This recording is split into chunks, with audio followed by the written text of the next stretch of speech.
लोकाभिरामं रणरङ्गधीरं राजीवनेत्रं रघुवंशनाथं कारुण्यकरं तं कारुण्यरूपं करुणाकरन्तं श्रीरामचन्द्रं शरणं प्रपद्ये मनोजवं मारुततुल्यवेगं जितेन्द्रियबुद्धिमतावरिष्ठं वातात्जन्मवानरयूथमुख्यं श्रीरामदूतं शरणं प्रपद्ये राजीवनेवन धनुषायक भक्त विपति भंजन सुखदायक मंगल भवन अमंगलहारी द्रवसो दशरथ अजीर बिहारी जनक सुता जगजननी जानकी अतिशय प्रिय करुणा निधानकी ताकि जुगपत कर्ण मनाऊ जासु कृपा निर्मल मति पाऊ महावीर बिनु हनुमान आप जस आप वखाना परवन पवन कुमार खलबग पावन गानंथन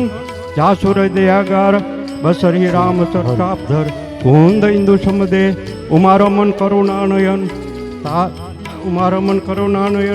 आकी जगपत कमल मनाऊ जासु कृपालु पत्का श्री रामचंद्र भगवान।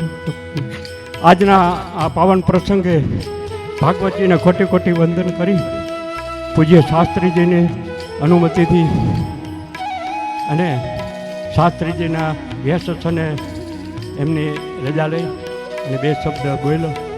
હવે આગળ આપણે ભાગવતજીનું રસપાન કરશું અને આજથી જે ભાગવત આપ બધા જે પધારેલા છે જે યજમાન લક્ષ્મણભાઈ પૂજ્ય માતુસ્થોલીય શ્રી નર્મદાબેન આ બધા શ્રોતાજનો વૈષ્ણવજનો પધાર્યા છે તો આપ બધાને ભાગવતજીનું રસપાન કરવા માટે પધાર્યા છે. દરેકને અમે આવકારી અને આજથી આ ભાગવતજીની શરૂઆત કરીએ.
જય ગણેશ ગણનાથ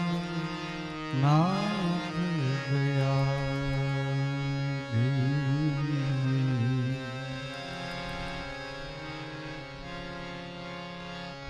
જય ગણેશ ગણનાથ દયાળી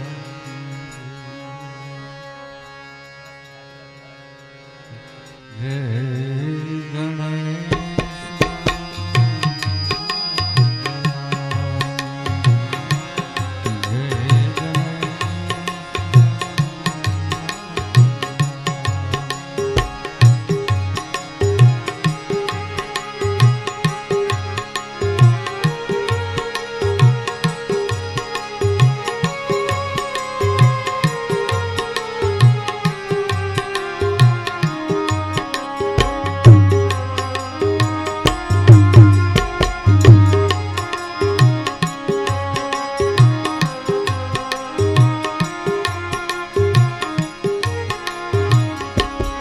ગજાનન ભૂતગણાધિસેવિતં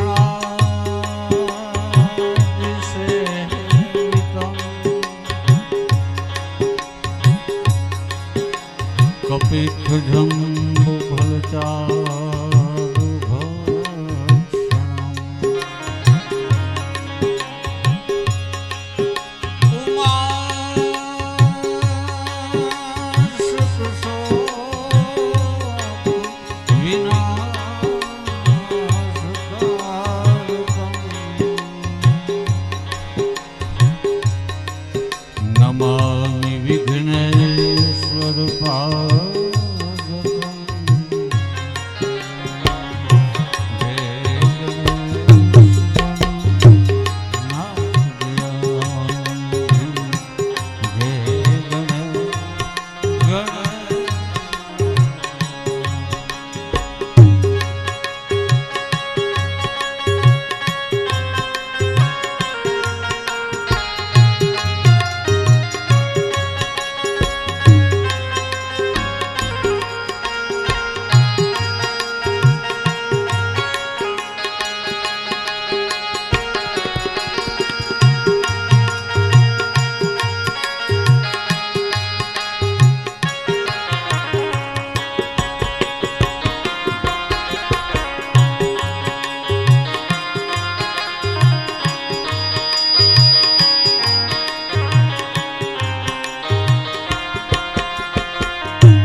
હાલો હાલો હાલો માજી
આદિત્ય સૂર્યાવતમ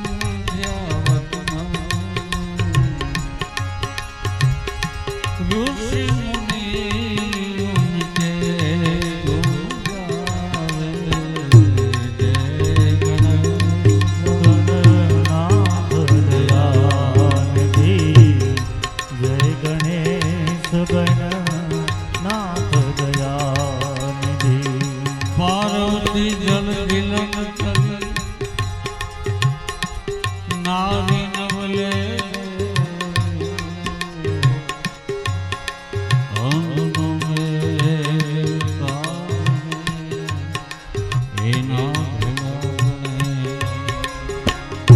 જય ગણેશ ગણનાથ દયાનિધિ જય ગણેશ ગણનાથ દયાનિધિ બ્રહ્માનંદ નિધિ સહાય કરો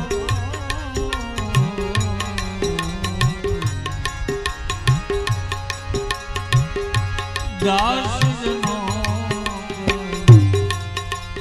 હે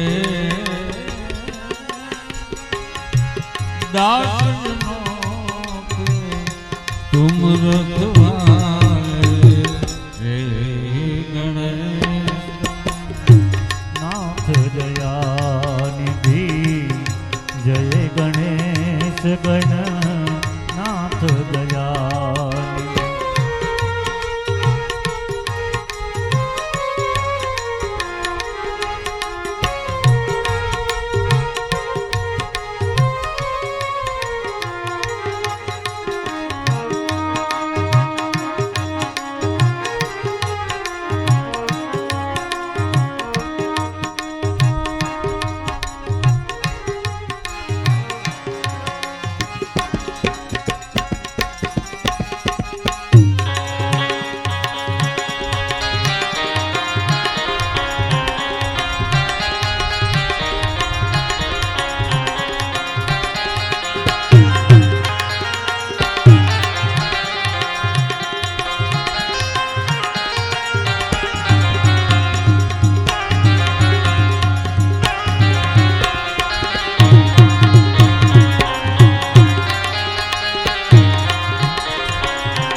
વક્રતુંડ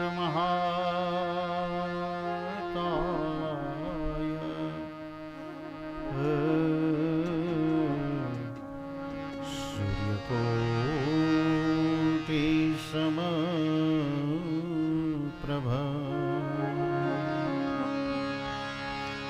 નિર્વિઘ્નં ગુરુ મે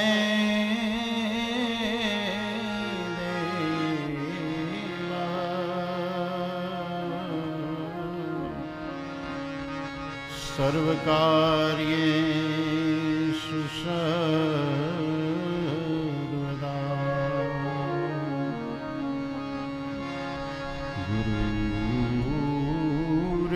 ગુરુર્બ્રહ્મા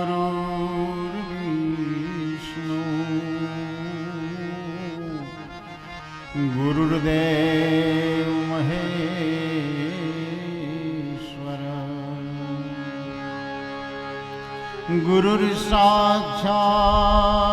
परं ब्रह्म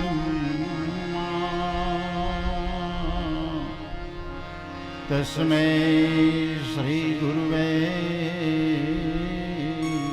नमः। अज्ञानतिमिरान्धस्य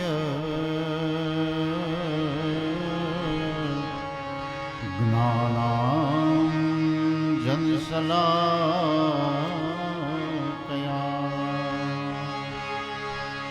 चक्षुरोन्मिलितं येन तस्मै श्रीगुरुवे नमः।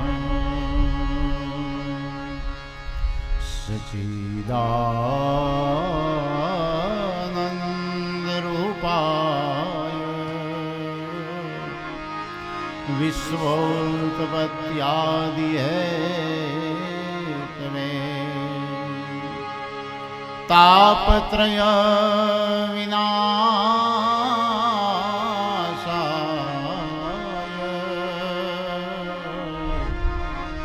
श्रीकृष्णाय वयं नमः।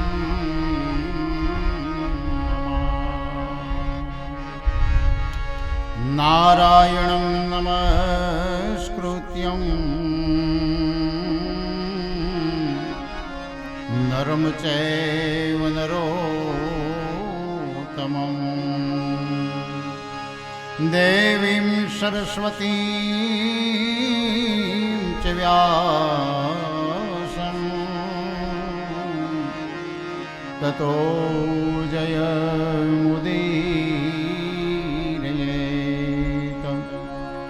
व्यासं वसिष्ठनवतारम्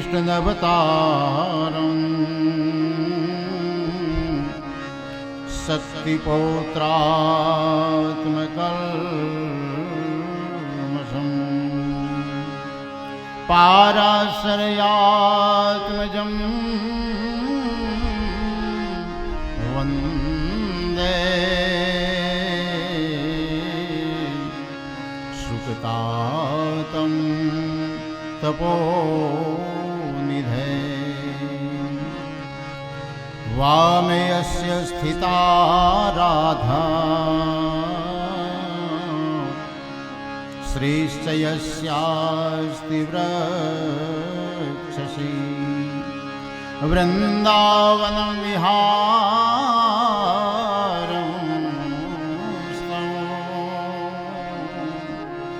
श्रीकृष्णं हृदिचिन्तये।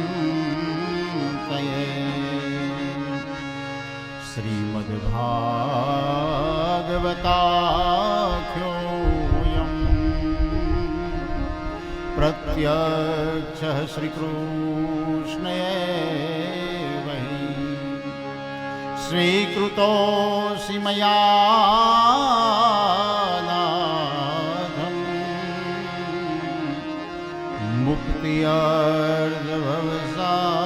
मुक्त्यर्थभवसागरे। स्वीकृतोऽसि मया नाथं मुक्त्यर्थभवसागरे। श्रीमन्नारायण नारायण नारायण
પુતન જીવિતાપહરણ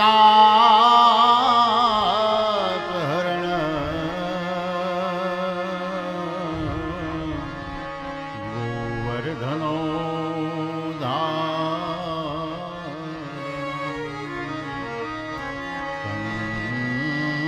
સછેદનમ કૌરવાદહનમ કુંતી સુતાપાલનમ એતદ ભાગવતમ પુરાણ કથિતમ શ્રી કૃષ્ણ લીલા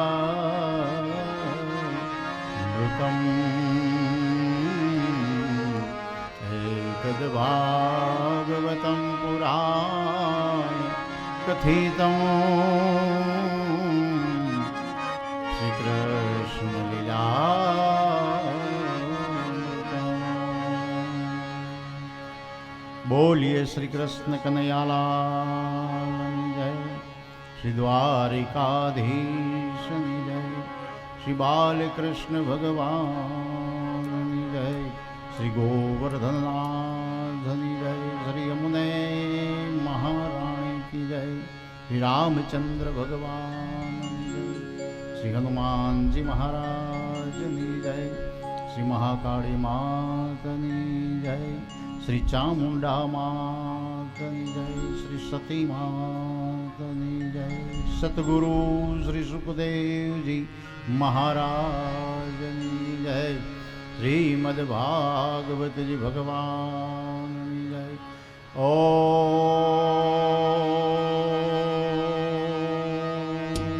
નમઃ પાર્વતી પતયે હર હર મહાદેવ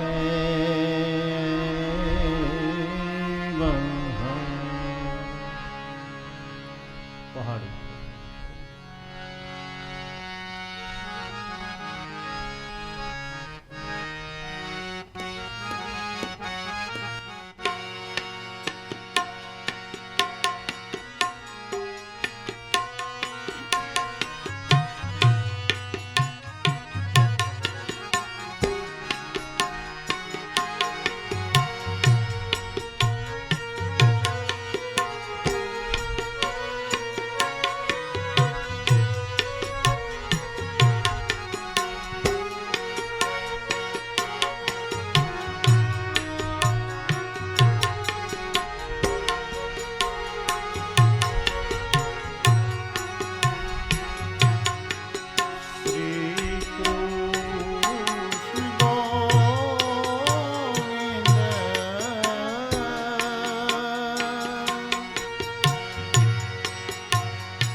આજના પવિત્ર મંગલમય આ દિવસે પરમ કૃપાળુ પરમાત્માની પરમ કૃપાથી, ઠાકોરજીની અસીમ કૃપાથી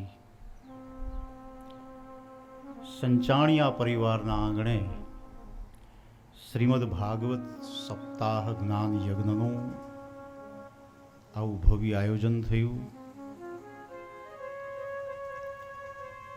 યજમાન પરિવાર મનોરથી એવા લક્ષ્મણભાઈ સંચાણિયા તેમજ એના બંને સુપુત્રો હાર્દિકભાઈ ને બીજા ભાઈનું તો નામ મને યાદ નથી,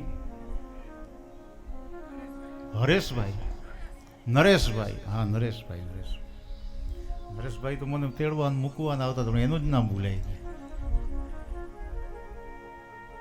હાર્દિકભાઈ, નરેશભાઈ, એના સુપુત્રો તેમજ એના પુત્ર વધુઓ બંને, બાળ ગોપાલ,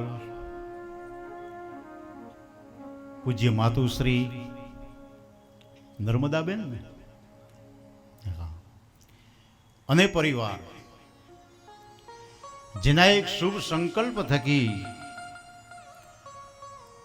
આવું એક સરસ સત્કાર્ય કરવાનો જેના મનની અંદર વિચાર થયો, સંકલ્પ થયો અને સંકલ્પને એને અમલમાં મૂક્યો. શુભ સંકલ્પ હંમેશાને માટે કલ્યાણકારી હોવો જોઈએ. જો આપણે સંકલ્પ તો ઘણાય કરીએ છીએ, ઈચ્છાઓ તો ઘણી આપણે વ્યક્ત કરીએ છીએ, આમ કરવું છે ને ઓલું કરવું છે ને તેવું, પણ એ ઈચ્છા પૂરી નહીં થાય. સંકલ્પ જ્યારે શિવ સ્વરૂપ બને, કલ્યાણકારી બને, શિવ સંકલ્પમ અસ્તુ, પુરુષ સૂક્તમાં કીધું છે કે આપણો સંકલ્પ કલ્યાણકારી હોવો જોઈએ, એનો હેતુ કલ્યાણકારી હોવો જોઈએ, સ્વાર્થ માટે નહીં, કોઈ સત્કાર્યને માટે, કોઈ સત્કર્મને માટે, એ હેતુથી હોવો જોઈએ, તો એ સંકલ્પ ફળીભૂત થાય છે. અને એવો સંકલ્પ ભાઈ શ્રી લક્ષ્મણભાઈ ને એના પરિવારોએ મનોમન કર્યો હશે અને પરમાત્મા જ એ સંકલ્પને પૂર્ણ કર્યો છે. આનંદની વાત તો એ છે કે આજથી 22 વર્ષ પહેલા, 22 વર્ષ થઈ ગયા હશે, 2002 કે એમ કંઈક હતું ને, 22 વર્ષ પહેલા આજ યજમાન પદે, આજ લક્ષ્મણભાઈ ને આ છોકરા તો ત્યારે બધા નાના નાના હતા, ત્યારે પણ વ્યાસપીઠ ઉપર હું જ હતો ને કથા કરી હતી. ત્યારે એવો આનંદ કર્યો. અને ભગવાનની પરમ કૃપા તો એ કહેવાય કે આ પાછું 22 વર્ષે પાછું આ અવસર આને આ પેઢીમાં મળ્યો કહેવાય. સાહેબ, એક ને એક પેઢીમાં તમે જુઓ, હાથ પેઢીઓ વહી જાય ને તોય આવો વિચાર કોઈની મનમાં ન આવે, અને વિચાર કદાચ આવે તો ઈશ્વરની કૃપા ન હોય તો એ કાર્ય પરિપૂર્ણ નથી થતું. જન્મ જન્માંતર લાગી જાય.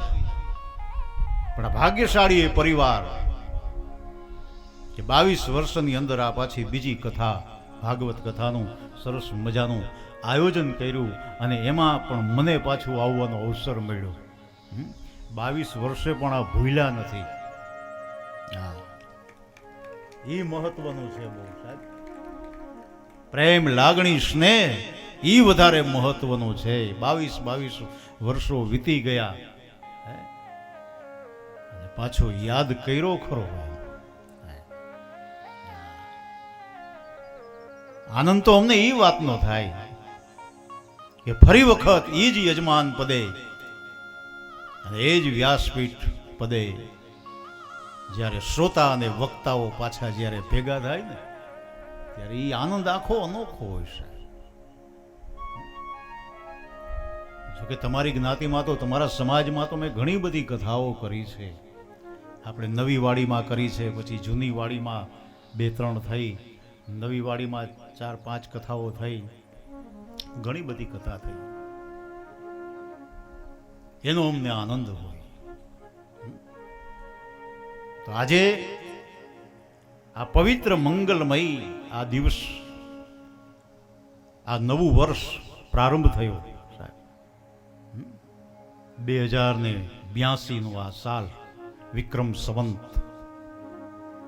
કાર્તિક માસ, અને એમાં આજની તિથિ તો બહુ મહત્વની તિથિ છે સાહેબ. હા, આ તિથિનો બહુ મહિમા છે. કાર્તિક સુદ આઠમ, જેને ગોપાષ્ટમી કહેવામાં આવે છે. ગોપાષ્ટમી, ભગવાન શ્રી કૃષ્ણ પરમાત્મા જ્યારે ગાયોના ગોવાળ બન્યા ત્યારે એ દિવસ હતો ગોપાષ્ટમી, કાર્તિક સુદ આઠમ. ભગવાને તો અનેક લીલાઓ કરી, વાછરડાઓ ચાયરા, ગ્વાલ મિત્રોની સાથે બહુ રહીમાં, પણ જ્યારે એ ખંભે કાળી કામડી નાખી, હાથમાં એ ગેડીઓ લઈ અને ઉઘાડા પગે જ્યારે ત્રિલોકનો નાથ, જ્યારે ગાયોની સેવા કરવા માટે જ્યારે ગોવાળ થયો, એ પવિત્ર દિવસ એટલે આજનો દિવસ ગોપાષ્ટમી. બહુ પવિત્ર દિવસ છે આજે તો. ભગવાન કૃષ્ણ પરમાત્માની એ સેવા માધુરી એને આપણે યાદ કરવી પડે સાહેબ. ભગવાનમાં 4 ગુણ બહુ મહત્વના હતા કૃષ્ણમાં. આમ તો 64 કળા એમાં હતી, 64 ગુણ હતા એમાં, પણ 4 ગુણ જે વધારાના હતા એ બીજા કોઈ દેવમાં ન હોઈ શકે. રૂપ માધુરી, લીલા માધુરી, સેવા માધુરી. તો આ રૂપ માધુરી, લીલા માધુરી, સેવા માધુરી અને ગુણ માધુરી, સર્વોત્તમ ગુણ એનામાં સમાઈ જાય છે કૃષ્ણના જીવનમાં. સેવા કોને કહેવાય? જગતને બતાવ્યું સેવા કોને કહેવાય. આપણે સેવા કરતા હોય પણ એ સેવાની અંદર પોતાના સેવ્ય, પોતાના જે સ્વામી છે એના સુખનો હંમેશાને માટે વિચાર કરવો, એનું નામ સેવા.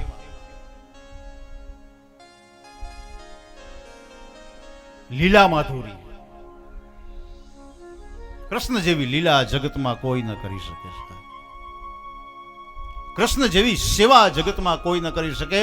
11 વર્ષ 52 દિવસની લીલા ગોકુલમાં વ્રજની અંદર એને કરી, અને ગાયોના ગોવાળે બન્યા, પણ પગમાં એને મોજડી નહોતી પહેરી. જંગલમાં એ ગાયો ચરાવવા જાતા ત્યારે ઉઘાડા પગે જાતા. મારી ગાય જો ઉઘાડા પગે રખડતી હોય તો કૃષ્ણ કહે, હું મારા પગમાં મોજડી કેમ પહેરી શકું? આ સેવામાં તો આ સેવાનો મર્મ બતાવ્યો છે જગતને કૃષ્ણએ. અને રૂપ માધુરી, કૃષ્ણ જેવો રૂપાળો આ જગતમાં બીજો કોઈ દેવ નથી સાહેબ. કૃષ્ણ જેવું રૂપ ન હોઈ શકે. રૂપ માધુરી, કાળો હતો, શ્યામ હતો, છતાં પણ એ કેટલો રૂપાળો લાગતો હતો. જો ગોરો હોત તો એના રૂપની વાત જ શું કરવી છે.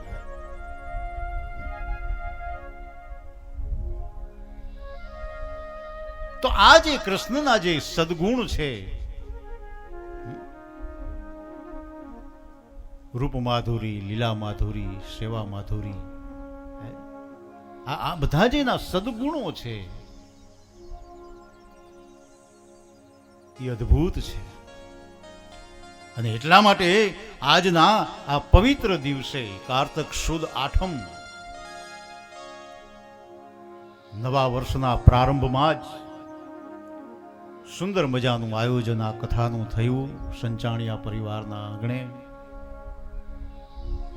એટલે સૌ પ્રથમ તો એ યજમાન પરિવારનો ખૂબ ખૂબ અંતઃકરણપૂર્વક આભાર વ્યક્ત કરું છું. ખૂબ ખૂબ ધન્યવાદ. પરમાત્માએ આપ્યું છે તો આ સત્કાર્યની અંદર વાપરવાનો એને વિચાર થયો, એ બહુ મહત્વનું છે.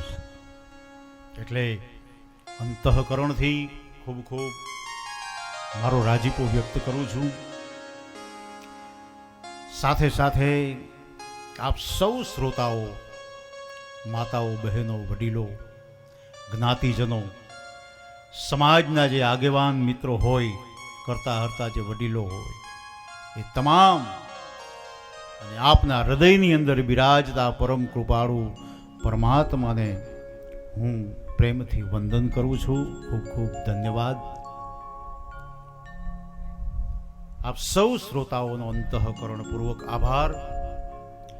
સાથે સાથે ભૂદેવો જે પાઠમાં બેઠા છે, જપમાં બેઠા છે, એને પણ અંતઃકરણપૂર્વક મારા વંદન. સરસ્વતીની જે ઉપાસના કરી રહ્યા છે, જે સ્વરની જે સાધના કરી રહ્યા છે, એવા મારા સાજિંદા મિત્રો, એનો પણ અંતઃકરણપૂર્વક હું ખૂબ ખૂબ આભાર વ્યક્ત કરું છું.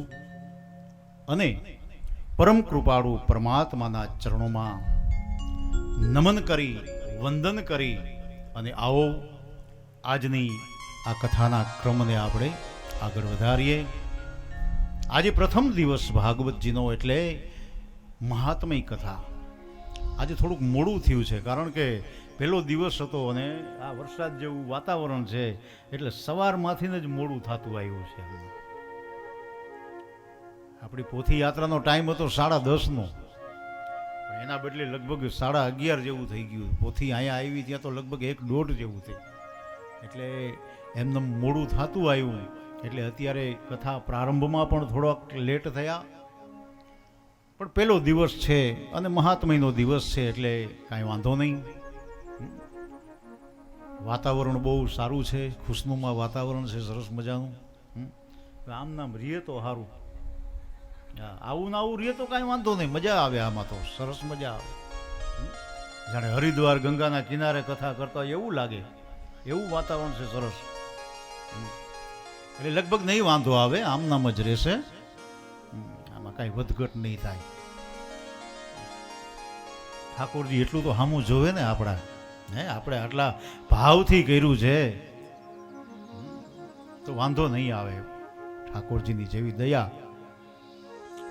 એટલે આજના પ્રથમ દિવસે મહાત્મય કથાનો મહિમા છે.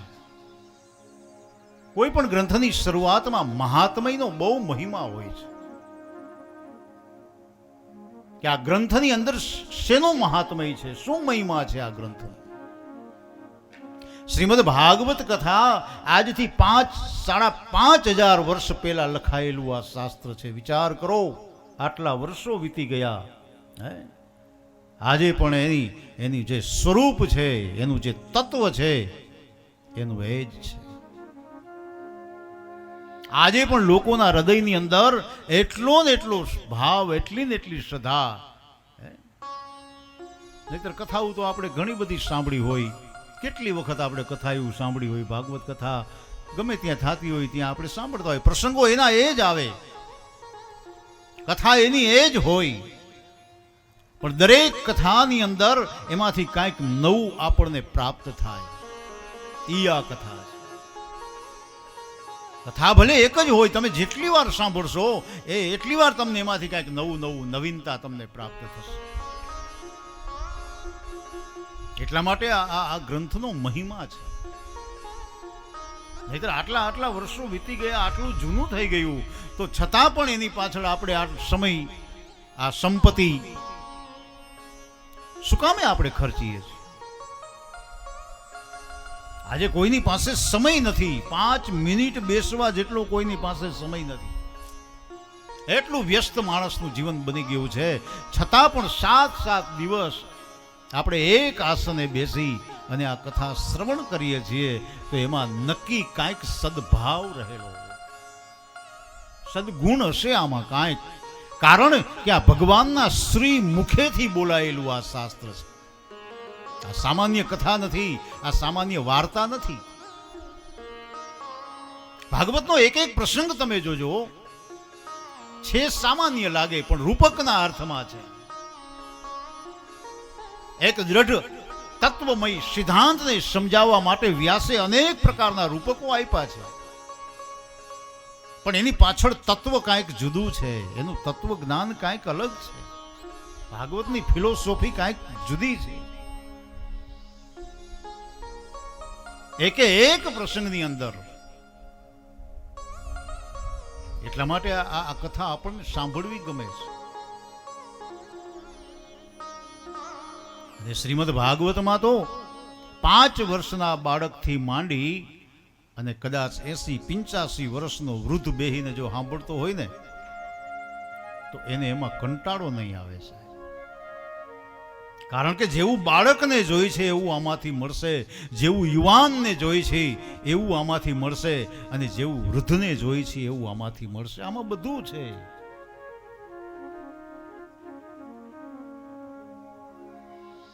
એક સમય એવો હતો કે એવી માન્યતા હતી કે કથા તો માત્ર વૃદ્ધ સાંભળે, બસ. કથા સાંભળવા કોણ જાય? તો કે ગઈઢા બુઈઢા હોય, હાવ નિવૃત્ત થઈ ગયા હોય, એ કથા સાંભળે, એવી એક માન્યતા હતી. પણ હવે તો સારું છે, આ કથાનો યુગ છે, આ કલિકાળ છે.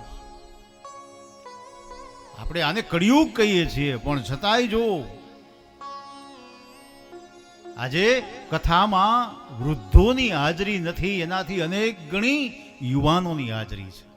યુવાન ભાઈ બહેનો આજે કથા સાંભળી રહ્યા. આ 21મી સદીનું સુકન છે. આનાથી વિશેષ સારો દિવસ કયો હોય આપણા માટે? આપણે કળિયુગ કળિયુગ કળિયુગ કઈ અને રોદણા રોવામાં દિવસો કાઢી નાખ્યા. કાંઈક હોય ત્યાં અરે કળિયુગ આવ્યો, ઘોર કળિયુગ આવ્યો, એવા નિહાહા નાખતા હોય. પણ આ કળિયુગ તો બહુ સારો છે. કળિયુગમાં આપણે એક જગ્યાએ બેસી અને આ કથા શ્રવણ કરીએ છીએ. વિચાર તો કરો. સતયુગમાં આવું નહોતું, ત્રેતાયુગમાં નહોતું, દ્વાપર યુગમાં નહોતું. આ કલિયુગમાં એકમાત્ર સાધન છે પરમાત્માને પ્રાપ્ત કરવાનું. ભવસાગરની અંદર જો તરવું હોય તો એકમાત્ર આ કથારૂપી સાધન છે, બસ. આનાથી વિશેષ બીજું કાંઈ નહીં. તમે જપ કરો, યજ્ઞ કરો, તપ કરો, પણ એક તમારી શ્રવણ ભક્તિ જો દ્રઢ હશે ને તો તમે ભવસાગર તરી જશો. સાહેબ સાંભળો, કળિયુગમાં સાંભળવાનો મહિમા છે. સારું સાંભળવું, સત્સંગ કરવો બને તો સારા શાસ્ત્રો જ્યાં વચાતા હોય, કથાઓ જ્યાં થતી હોય ત્યાં જઈ અને સાંભળવું, બસ. બાકી બીજું કાંઈ ન સાંભળવું. સારું સાંભળવું. શ્રવણ સારું હશે ને, શ્રવણ મંગલ હશે તો તમારું જીવન સુધરશે. એટલા માટે વ્યાસજીએ શ્રવણને મંગલ બનાવવાનું કીધું છે. શ્રવણને મંગલ બનાવો, અને શ્રવણ મંગલ બને તો જ જીવન મંગલ બને, અને જીવન મંગલ બને તો જ અંતે મૃત્યુ મંગલ બને. આ મૃત્યુને મંગલ બનાવવા માટેની આ કથા છે. મૃત્યુને સુધારવાની આ કથા છે. જીવનની એક એક ક્ષણને આપણે ભક્તિમય બનાવીએ એટલે આપણું જીવન સુધરે. જીવન સુધરે તો જ આપણું મૃત્યુ સુધરે. જેનું જીવન બગડે ને એનું મૃત્યુ બગડે. તો જીવનને સુધારવા માટે અત્યારે શું કરવું? તમે તપ કરવો, તપ આપણાથી થાય નહીં. તપ કરી શકીએ એટલી આપણી લાયકાત નથી. યજ્ઞ આપણે કરીએ, પણ યજ્ઞમાં આપણે શું કરીએ? યજ્ઞમાં તો ત્યાગની ભાવના છે, સમર્પણની ભાવના છે. હવે આપણે કઈ ત્યાગી શકવાના નથી, આપણે કઈ છોડી શકવાના નથી. તો આપણે શું ત્યાગ કરવાના? એટલે યજ્ઞ આપણાથી ન બની શકે. જ્ઞાન એક જ્ઞાન છે, પણ એ જ્ઞાનની પણ એક ટોચ છે. એ ટોચ ઉપર જો આપણે ચડીએ, એ તો યોગીનું સ્થાન છે. એ તો આપણે ન પ્રાપ્ત કરીશું. આપણા જેવા સંસારીને માટે એ બહુ અઘરું છે. એટલે આપણા માટે સહેલામાં સહેલો ઉપાય છે હળાહળ કળીકાળને વિશે ભક્તિ માર્ગ, અને ભક્તિ માર્ગમાં શ્રવણ ભક્તિ ઉત્તમ છે. સાંભળો, સારું સાંભળો, બસ. શ્રવણનો મહિમા બહુ ગાયો છે સાહેબ વ્યાસે. શ્રીમદ ભાગવત 10મ સ્કંદ 31મો અધ્યાય અને એમાં ગોપી ગીત. ગોપી ગીતમાં ગોપીઓએ શ્રવણનો મહિમા બતાવ્યો. સાહેબ જોવો તો ખરા. ગામડા ગામમાં રહેવા વાળી, છાણ વાહિદા કરવા વાળી, એને શું ખબર પડે ભક્તિ માર્ગની, પણ છતાં એને શ્રવણનો મહિમા કેવો બતાવ્યો જગતને. જો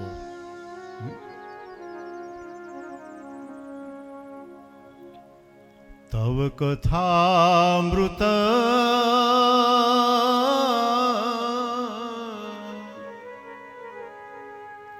તપ્ત જીવન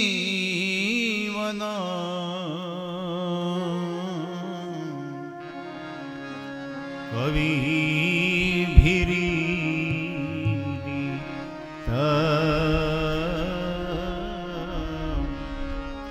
કલ્મ સાપ. હે હરિ તારી કથા, તવ કથા અમૃતમ. ગોપીઓ કહે છે કે હે કૃષ્ણ, તમારી કથા તો અમૃત સમાન છે. જે માણસ આ મૃત્યુ પથારીએ પડ્યો હોય ને અમૃતનું એક ટીપું મુખમાં આવી જાય તો એ માણસને જીવત દાન મળી જાય.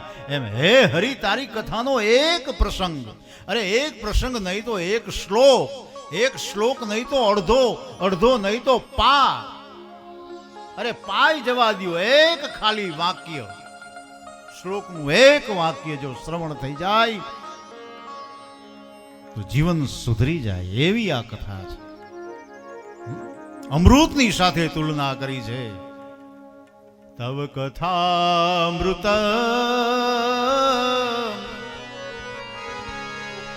તપ્ત જીવન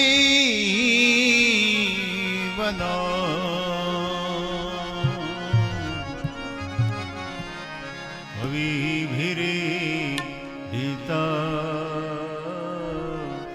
કલ્મષાપહમ.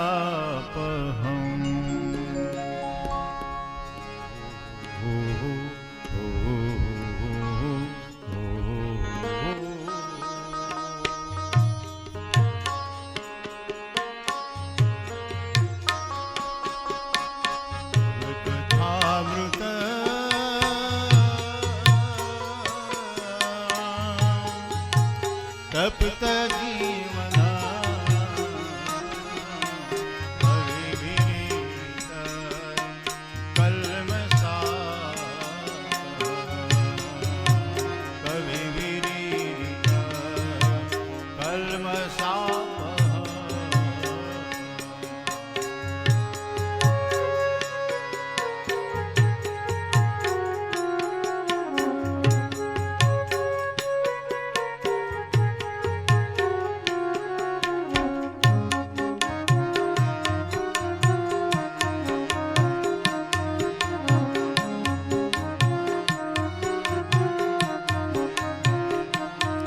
ગોપીઓએ કહ્યું છે કે હે કૃષ્ણ, માત્ર કથા શ્રવણ કરવાથી, સાંભળવાથી શ્રવણ ભક્તિ સિદ્ધ નથી થતી, પણ એને સિદ્ધ કરવા માટે શું કરવું જોઈએ? શ્રવણ મંગલ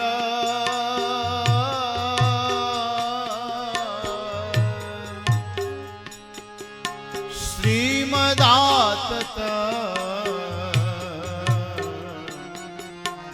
શ્રવણ મંગલ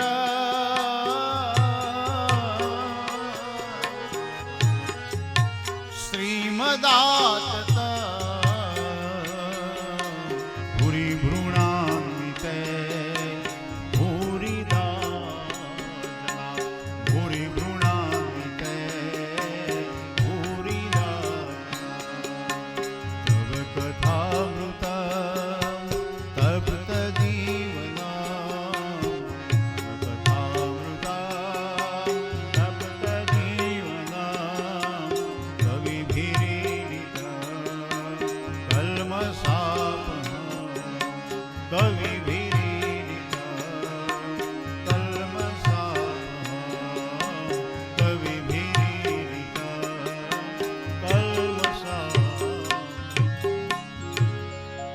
શ્રવણ ભક્તિ છે. ભાગવતમાં નવ ભક્તિ છે, પણ 10મી ભક્તિ પ્રેમ લક્ષણા ભક્તિ છે. એટલા માટે ભાગવત પુરાણ નહીં, મહાપુરાણ છે. શાસ્ત્ર નહીં, સંહિતા છે. સંતોની સંહિતા, ઋષિ મુનિઓની સંહિતા, સતીઓની સંહિતા. એટલા માટે શાસ્ત્ર, પુરાણ અને સંહિતા આ ત્રણ ઉપમા શ્રીમદ ભાગવતને આપી છે. શાસ્ત્ર કોને કહેવાય? શાસ્ત્રની વ્યાખ્યા શું? શાસ્તિ ઇતિ શાસ્ત્રમ. જેમાં સત્યતા પ્રતિપાદિત કરવામાં આવી છે એનું નામ શાસ્ત્ર. શાસ્ત્ર એને કહેવાય કે જેમાં સત્ય અને અસત્યનો ભેદ બતાવવામાં આવ્યો. સત્ય કોને કહેવાય, અસત્ય કોને કહેવાય? શાસ્ત્ર એ છે કે જેમાં નીતિ અને અનીતિનો ભેદ બતાવવામાં આવ્યો હોય. શાસ્ત્ર એ છે કે જેમાં ધર્મ અને અધર્મનો ભેદ બતાવવામાં આવ્યો હોય. એ શાસ્ત્ર. તો શ્રીમદ ભાગવતમાં ધર્મ અને અધર્મનો ભેદ બતાવ્યો છે. એટલા માટે શાસ્ત્રના 5 ગુણ બતાવ્યા છે. કયા કયા? એક તો સર્ગ, પ્રતિસર્ગ, વંશ, મન્વંતર અને વંશાનુચરિત. આ 5 જેનામાં ગુણ હોય ને એ શાસ્ત્ર. એટલા માટે વ્યાસ લખે છે એના માટે. સર્ગશ્ચ પ્રતિસર્ગશ્ચ વંશો મન્વંતરાણિ ચ વંશાનુચરિતશ્ચૈવ પુરાણમ પંચલક્ષણમ. પુરાણમ પંચલક્ષણમ. સર્ગ પ્રતિસર્ગ, સર્ગ વિસર્ગ, સર્જન અને વિસર્જનની કથામાં જેમાં છે. વંશાનુચરિત, ભગવાન શ્રી કૃષ્ણ પરમાત્મા, કૃષ્ણ અવતાર હોય, રામ અવતાર હોય, નૃસિંહ અવતાર હોય, કોઈ પણ અવતાર હોય, એ અવતારોની જેમાં કથા છે એ શાસ્ત્ર છે, એ પુરાણ છે. એના વંશની કથા હોય, ભગવાનના વંશની કથા જેમાં વર્ણવી હોય એ પુરાણ છે. પણ ભાગવતમાં તો વધારાના 5 લક્ષણ બીજા બતાવ્યા છે. એટલા માટે ભાગવત એ પુરાણ નહીં, મહાપુરાણ છે. મહાપુરાણની આ કથા છે. એટલે કયા કયા? ઉતિ પેલું લક્ષણ. બીજું લક્ષણ પોષણ. પોષણ એટલે પુષ્ટ કરવું. કોઈ પણ વસ્તુને પુષ્ટ કરવા માટે એને પોષણની જરૂર પડે. તમે બીજ વાવો તો માત્ર વાવી દેવાથી કાંઈ ઉગતું નથી. ત્યાર પછી તો એમાં ખાતર નાખવું પડે, એને પાણીનું સિંચન કરવું પડે, ત્યાર પછી એમાંથી અંકુર ફૂટે છે. એટલે આ પોષણ, ભક્તિને પોષિત કરવા માટેના જેવા જેવા લક્ષણો બતાવ્યા છે એ શ્રીમદ ભાગવતમાં છે. એટલે પોષણ. ત્યાર પછી બતાવ્યું છે નિરોધ. એટલે આપણું મન જે સંસારમાં ભટકે છે એને સંસારમાંથી આકર્ષિત જે થયેલું છે ત્યાંથી ખેંચી અને ઈશ્વરના ચરણે સમર્પિત કરી દેવું. દિશા બદલાવાની વાત છે. જો આમાં આપણું મન, આપણું ચિત્ત સંસાર તરફ આકર્ષિત છે, એને ત્યાંથી હટાવી અને ભગવાનની ભક્તિ પ્રત્યે સમર્પિત કરી દેવું, એનું નામ નિરોધ. આ લક્ષણ છે શ્રીમદ ભાગવતમાં. ગોપીઓએ આ કામ કર્યું હતું. એ કોઈ ગુરુની પાસે નહોતી ગઈ, કોઈ આશ્રમમાં નહોતી ગઈ, કોઈની પાસેથી એને દીક્ષા નહોતી લીધી, પણ છતાં એની પ્રેમ લક્ષણા ભક્તિ સર્વોપરી સાબિત થઈ. શું કામે? એને એક જ કામ કર્યું હતું કે મનને સંસારમાંથી હટાવી અને કૃષ્ણને સમર્પિત કરી દીધું. બસ. અને એનું પ્રમાણ મળે છે આપણને દસમ સ્કંદમાં. આગળ કથા આવશે. ઉદ્ધવજી જ્યારે સંદેશો લઈને જાય છે વ્રજમાં ભગવાન કૃષ્ણનો, ઉદ્ધવ તો જ્ઞાની હતા પોતે. ઉદ્ધવો બુદ્ધિ સત્તમ, વ્યાસે ઉદ્ધવને માટે બુદ્ધિ સત્તમ શબ્દ વાપર્યો છે. બુદ્ધિશાળી વ્યક્તિ હતો, જ્ઞાની હતા, અને પોતાના જ્ઞાનનો અહંકાર હતો. મારા જેવો આ જગતમાં કોઈ જ્ઞાની નથી. અને જ્ઞાની માણસ દરેક વસ્તુ જોજો બુદ્ધિથી સ્વીકારશે. પણ આ જગતમાં બધી વસ્તુ બુદ્ધિથી સ્વીકારી ન શકાય. ક્યારેક હૃદયના ભાવની જરૂર પડે સાહેબ. અમુક વસ્તુ એવી હોય ને એને હૃદયથી સ્વીકારવી પડે. એમાં બુદ્ધિની ચતુરાઈ કામ ના આવે. ઉદ્ધવજી આજ દિવસ સુધી જ્ઞાનને જ જોયું હતું. ભક્તિના એને દર્શન પણ નહોતા કર્યા ક્યારેય. પ્રેમ લક્ષણા ભક્તિ કોને કહેવાય, પ્રેમ કોને કહેવાય, લાગણી કોને કહેવાય, સ્નેહ કોને કહેવાય, સમર્પણ કોને કહેવાય, ત્યાગ કોને કહેવાય, એની એને ખબર જ નહોતી સાહેબ. અને ઈ ઉદ્ધવજી જ્યારે સંદેશો લઈને વ્રજની ભૂમિ ઉપર જાય છે, ગોપીઓને મળે છે, અને ગોપીઓની પ્રેમ લક્ષણા જોઈ, ભક્તિ જોઈ ઉદ્ધવ થોડાક તો નમ્ર બન્યા. પણ ગમે એમ તો જ્ઞાનનો કોટો છે ને, એમને હાર કેમ માની લે? એટલે એને ગોપીઓને શિખામણ દેવાનું, જ્ઞાન દેવાનું ચાલુ કર્યું કે તમે આમ કરો ને, તમે નિરાકારની ભક્તિ કરો ને, તમે સાકાર બ્રહ્મનું ચિંતન કર્યું, સાકાર બ્રહ્મ તમને છોડીને વયો ગયો ને, હવે તમે શું, હવે તો તમે પાછળ રોવાનું આવ્યું, તમારા ભાગમાં બીજું કાંઈ ન મળ્યું. એના કરતા તમે નિરાકાર બ્રહ્મનું ચિંતન કરો, તમને પરમ આનંદની અનુભૂતિ થશે. ને આવા જ્ઞાનના બધા સૂત્રો ઉદ્ધવ બતાવવા લાગ્યા. અને ત્યારે ગોપીઓએ જે સણસણતો જવાબ આપ્યો છે સાહેબ.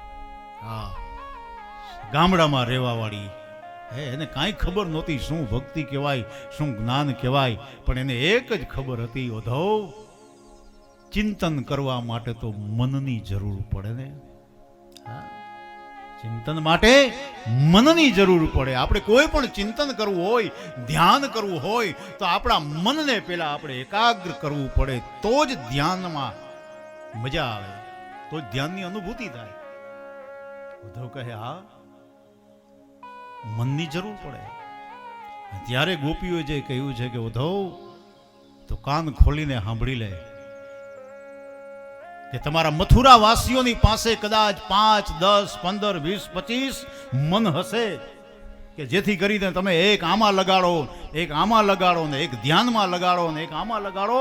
પણ અમારી પાસે તો એક જ મન હતું વ્રજવાસીઓની પાસે, અને એ તો અમે કૃષ્ણને આપી દીધું. હવે બીજું મન જ નથી તો ચિંતન ક્યાં કરવા જાય સાહેબ? મન ક્યાં છે? ચિંતન શેનું કરવું? તો ત્યારે સુરદાસજી બહુ સરસ લખ્યું છે એના માટે. એજી મનના ભયે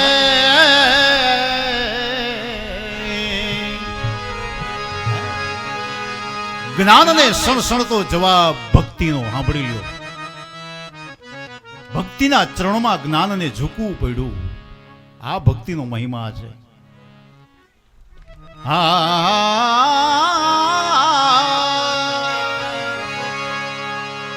મનના ભયે 10, 20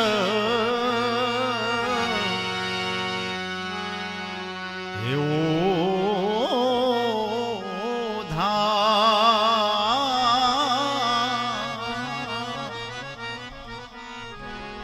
ગોપીઓની આંખમાંથી આંસુ છે.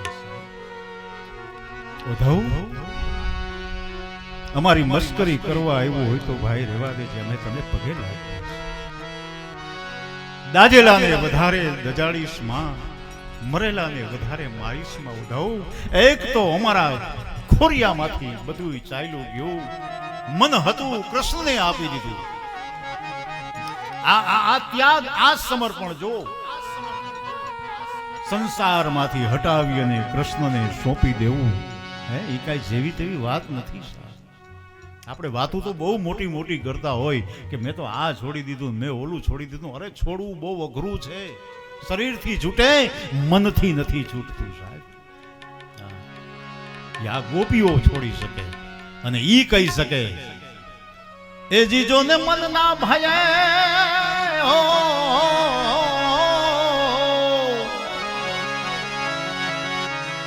એ મન ના ભયે 10-20